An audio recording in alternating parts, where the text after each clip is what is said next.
terceira pergunta que eu te faço, e aí vem aquela pergunta que não me leve a mal, porque na verdade nós temos muita gente aqui que é de fundição, mas não é do setor ali da operacional, então tem algumas pessoas que têm algumas dúvidas que são meio básicas. E eu gostaria de fazer a pergunta para você. No seu entender, então, o que é panela? O que é panela, Fernando? Legal.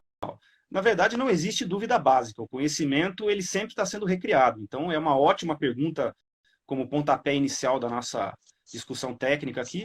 E eu diria que você falou um pouco, praticamente tudo no começo. Ela é esquecida muitas vezes.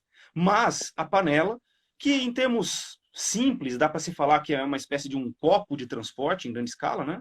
É um reservatório metálico, onde refratado ela consegue ter duas funções fundamentais dentro do elo de processos produtivos da fundição.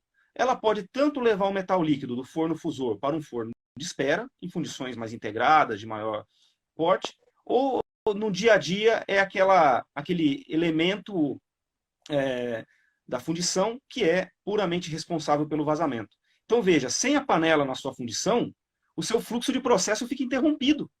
E muitas vezes os holofotes não estão nela. E a gente pode aumentar muito a performance da sua fundição, melhorando a confiabilidade da sua panela. Entendi. Então a panela ela pode ser um fator estratégico aí, pelo que você está falando, né?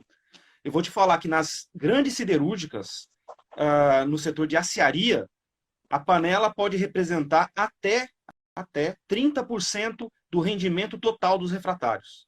E não seria diferente numa fundição.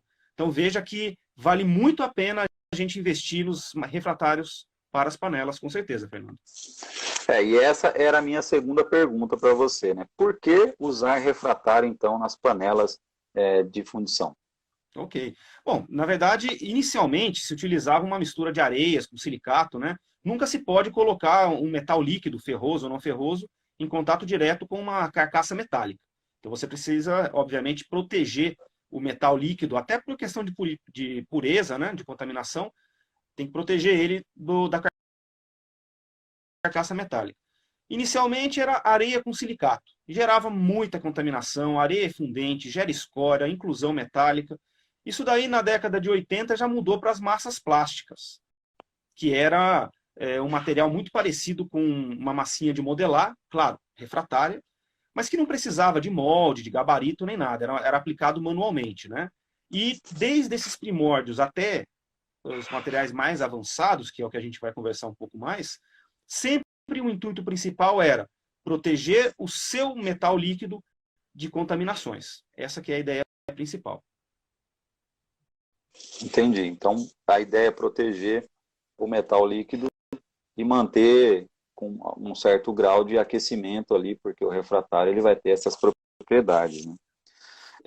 Isso é uma questão importante. Nem todas as panelas se deseja o isolamento térmico, porque, embora o isolamento térmico, ele, como você muito bem disse, mantenha a temperatura alta, ele favorece muitas vezes a oxidação do metal.